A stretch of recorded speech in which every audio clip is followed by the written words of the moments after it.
Сүлжээ төрөмж төвцөд компани 2019 оны захирлаар ажиллаж байсан Баяр сайхан алдагдaltaй ажилласан мөртлөө 2019 онд 21.3 сая төгрөг, 2020 онд 14.9 сая төгрөгийн урамшуул авсан.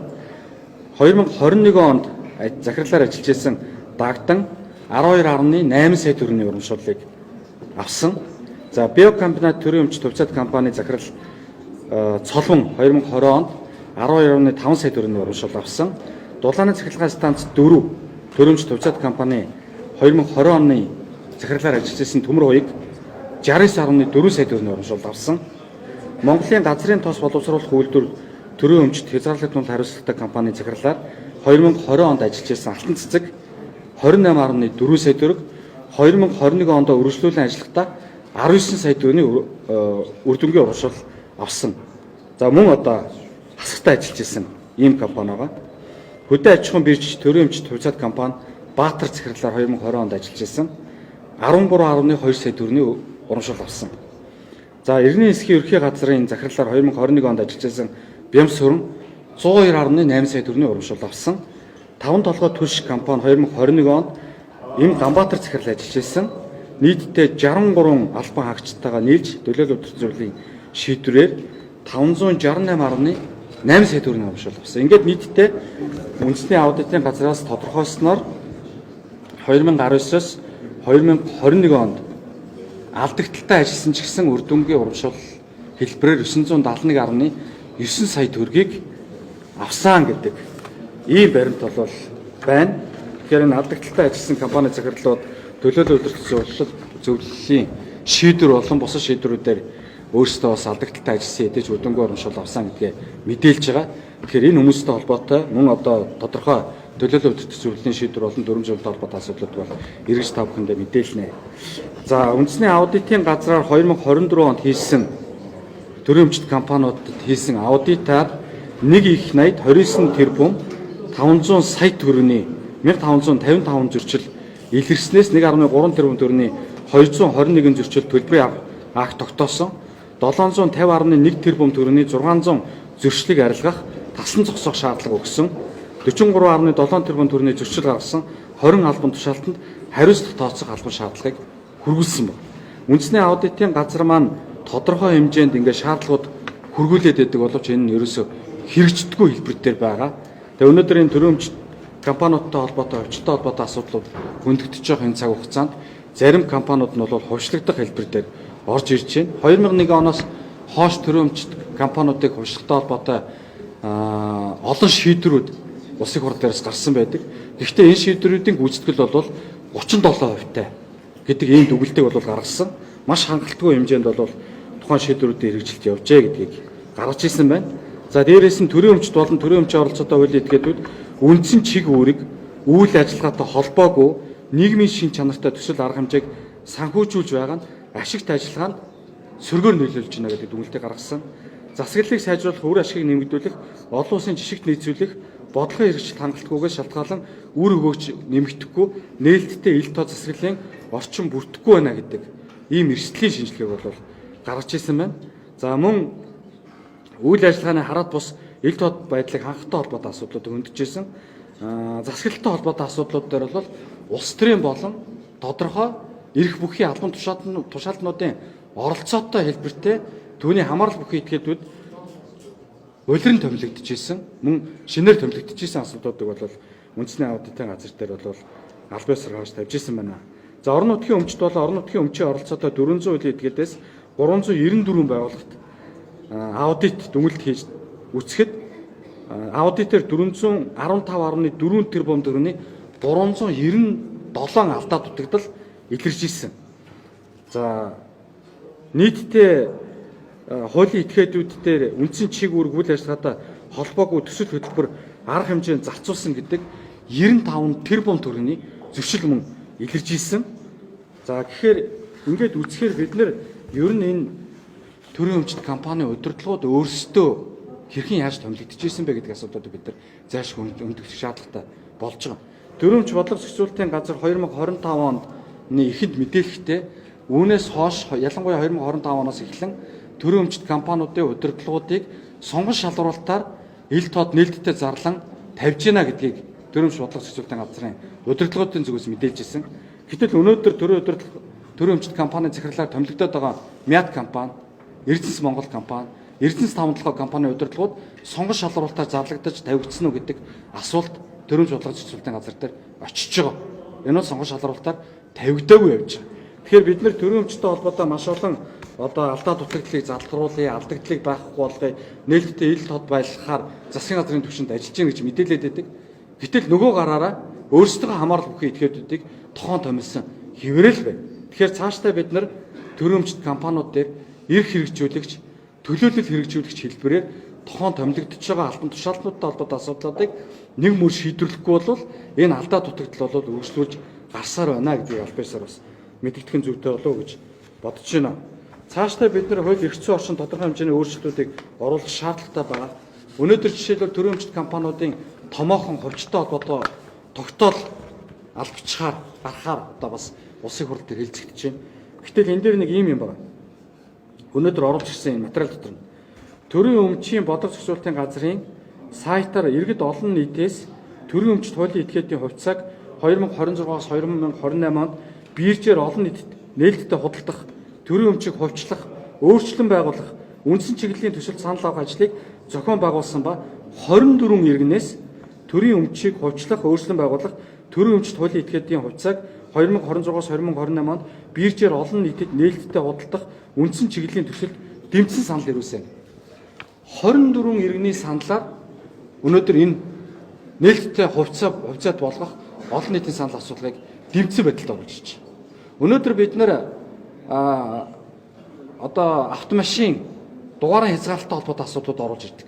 Нийслэлээс тодорхой хэмжээнд бас сошиал орчинд өрнөжсэн мэдээллүүдээр 3 иргэний саналыг авснаар бид нар тухайн саналыг оруулж ирсэн гэж мэдээлж ирсэн. Тэгвэл 24 иргэнээс санал аваад ингээд оруулаад ирж байгаа шүү дээ. Дээрээс нь төрийн өмчийн хуулийн этгээдийн хувьцааг 2026-аас 2028 онд биержээр олон нийтэд нээлттэй худалдах, төрийн өмчийг хувьчлах, өөрчлөн байгуулах үндсэн чиглэлийн төслийг боловсруулж эрчим хүчний яам, сангийн яам, хүнс үдэ аж ахуй, хөнгөн үйлдвэрийн яам, цахим хөгжил, инновац харилцаа холбооны яам, аж үйлдвэр эрдэс баялагын яам, зам тээврийн яам, монополийн эсрэг газар, Эрдэнэс Монгол ХХ компани, Эрчилс Монгол ХХ компани болон Монголын үндэсний худалдаа аж үйлдвэрийн танхим нээлттэй форум нэгнэлгээс санал авч нэгтгэсэн гэж.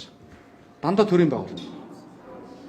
Яагаад бид нар өнөөдөр аж ахуй нэгжүүдийн бизнесийн эрх чөлөөг хангая, дээрэс нь эдийн засгийн эрх чөлөөг олохыг гэдэг энэ концепцийг улсын хурал засгийн газар дээр яриад байгаа мөртлөө аж ахуй нэгжүүдтэйгээ давтсан үйл ажиллагаа явуулж байгаа төрийн өмчит компаниудын асуудлуудыг бид нар оруулж ирэхгүй байгаа вэ гэдэг дээр асуултад дэмдэг байгаа. Энд бол эрх ашиг байгаа гэж бид нар үзэж байгаа. Цаашдаа бид нар ийм алдаа дутагдлыг давтахгүй байхын тулд бид нар ялангуяа төрийн өмч бол иргэний өмч. Энэ төрийн өмч, иргэний өмчийг хин нэгэн албан тушаалтнууд ийм хэлбэрээр алдагдaltaй ажиллуулж цаашд нь төсвийн сорхоог нөхөх хэлбэрээр үргэлжлүүлэн ажиллуулж алдагдaltaй ажиллуулсан ч гэсэн алдагдaltaй ажиллуулсан компани удирдлагуудыг үр дүнгийн урамшуул олгож толгойг нь илэх хэлбэр дээр явах вэ гэдэг.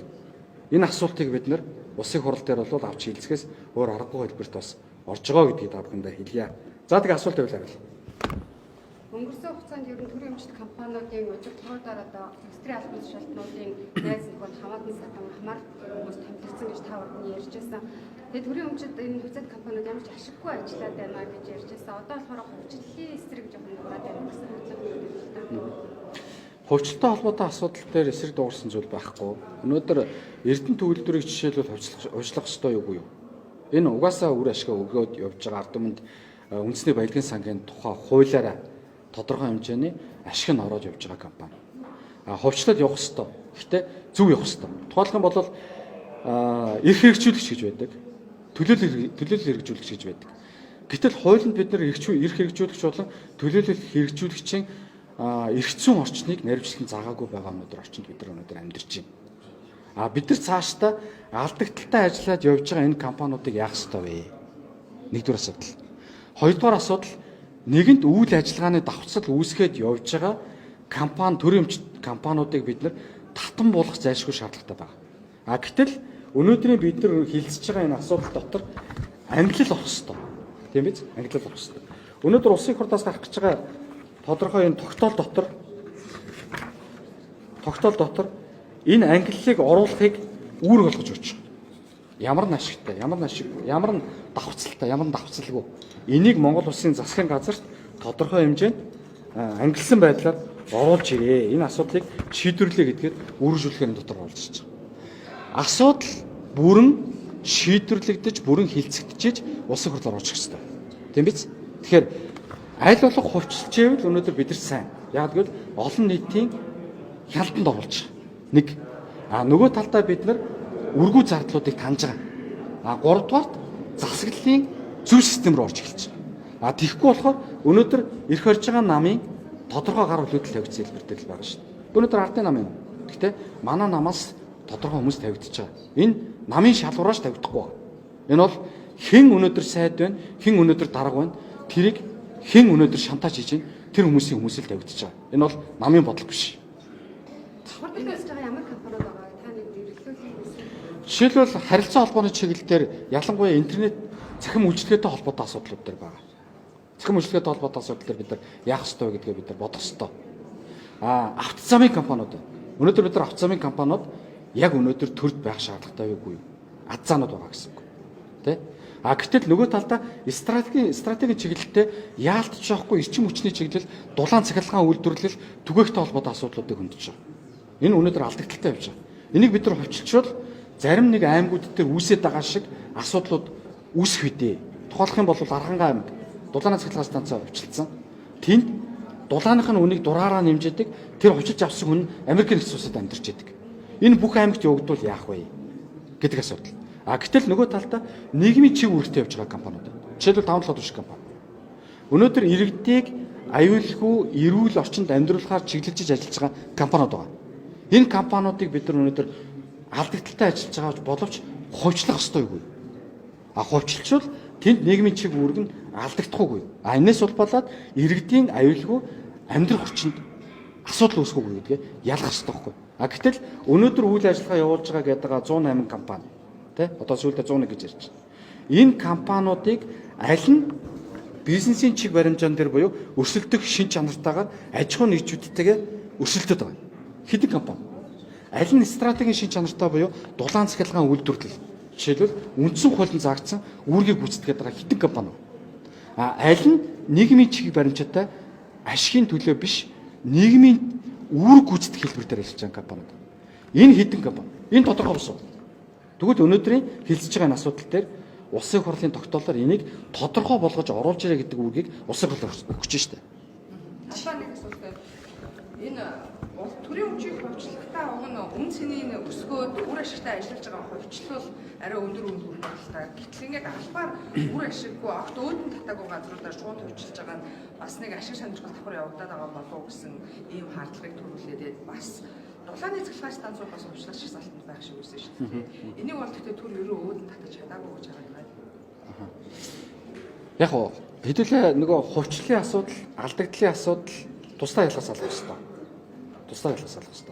Хувьчлалын асуудал дээр бол мэдээж төрийн өнөөдөр оруулж ирж байгаа засгийн газраас оруулж ирж байгаа нь аль болох ашигтай ажиллаж байгаа компаниудаа үнцэнтэй байгаа дээр нь хувьчлал гэдэг үнсэн зарчмыг барьж байна. Алдагдaltaй ажиллаж байгаа компаниудыг хувьчлах хэлбэрээр алдагдлыг нөхөе гэж үзэж болохгүй. Нөгөө талдаа. Тэ? Гэхдээ ирээдүйд хувьд очисноор ашигтай ажиллахыг бас үүсэхгүй.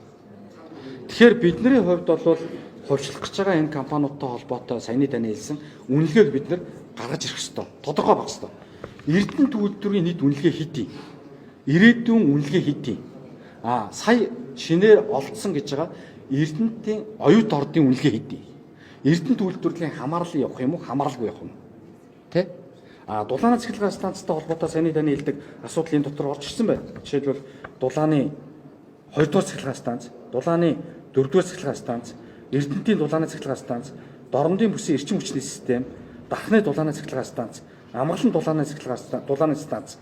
За дээрэс нь Шивэово Багнуур гэдээ орж ирж байгаа. Шивэово Багнуур бол дулааны цахилгаан станцад өнөөдөр гол нийлүүлэгч хийж байгаа хоёр компани. Тэнд хувьчлал явагдсанаар тухайн тоон тутмын нүүрсний үн нэмэгдвэл эрчим хүчний үн нэмэгдэнэ. Энэ тооцоолол ямар хэмжээний санхүүгийн тооцоолол байгаа юм бэ гэдгийг тодорхой байх хэрэгтэй. Ингэж энд шийдвэрлэх хэрэгтэй байхгүй. Нөгөө аж ахуй нэгжүүд буюу хувьчлалд оролцох гэж байгаа аж ахуй нэгж энэ ашигтай юм уу, ашиггүй юм уу гэдгийг харах хэрэгтэй. Тийм биз? Дээрээс нь алдагдaltaй холбоотой асуудал. Яагаад алдагдaltaй ажиллаад байгаа мөртлөө тэнд ашиг аваад байгаа? Үр дүнг урамшуулаад байгаа. Нөгөө талдаа зарим алдагдaltaй ажиллуулсан компани удирдлагууд захирлаар ажиллаж байгаа хүн дараа нь нөгөө сайдны мөнгө швэн өөр газар очиод нэг юмний сайд олчихгоо нөгөө алдагдaltaй ажиллуулсан компани захирлыг тэр сайдын хамааралгүй компаниар яаж тавьчих. Ягаад гэвэл тэрний гарын. Тэгэхээр энийг бид нар засах ёстой. Засах нь өөрөө нээлттэй ил тод хуулийн дээр бичигдсэн байгаа сонгон шалгуулалтаар явна гэдгийг хийх ёстой. Би мэдэгдэжсэн мяд компанитай холбоотой асуудлыг ягаад мяд компани захирлыг өнөөдөр нээлттэй сонгон шалгуулалтаар тавихгүй вэ? Ягаад тавихгүйгээр тэр урчилж тэлмэн гэдэг үлөө нэг залуу давна гэж ярьсаар бол авч тавьчих. Одоо өнөөдөр мяд компани мөнгө тамирын үед алдагдaltaй ашигласан үйл алдагдaltaй гэсэн. Гэхдээ томоохон хэмжээний реформ шийдлүүдийг хийснэг үйл хийсэн бохгүй. Энийг ягаад тооцохгүй? Нөгөө үнцний асуудал яригдчих байгаа дотор.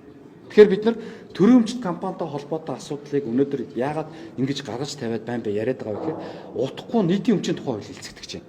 Нийтийн өмчийн тухай хуулийн дээр бид нар аливаа асуудлыг бүгдийг засварлах ёстой. Засах ёстой. Гэхдээ нөгөө талдаа эргэцэн орчин бүрэн бүрдсэн байна. Энийг хэрэгжүүлэхгүй байгаатай холбоотой асуудал байна. Хариуцлага тооцохгүйтай холбоотой асуудал байна. Төлөөлөн удирдах зөвлөлийн эрх мэдэлд засгийн газар халдж байгаатай холбоотой асуудал байна. Хөгжлийн банкны хэрэг бол хөгжлийн банкны төлөөлөл удирдах зөвлөлөөр шийдвэрлэх ажлыг засгийн газар нь шийдсэн учраас хөгжлийн банкны гэмт хэрэг үүсэх нөхцөл байдал тэнд бүрдсэн байна. Тийм учраас тэнд нурын алтуйг тэрийн учраас тэнд сайдаар нь ажилласан бот хоёрын асуудал яригдчихсэн.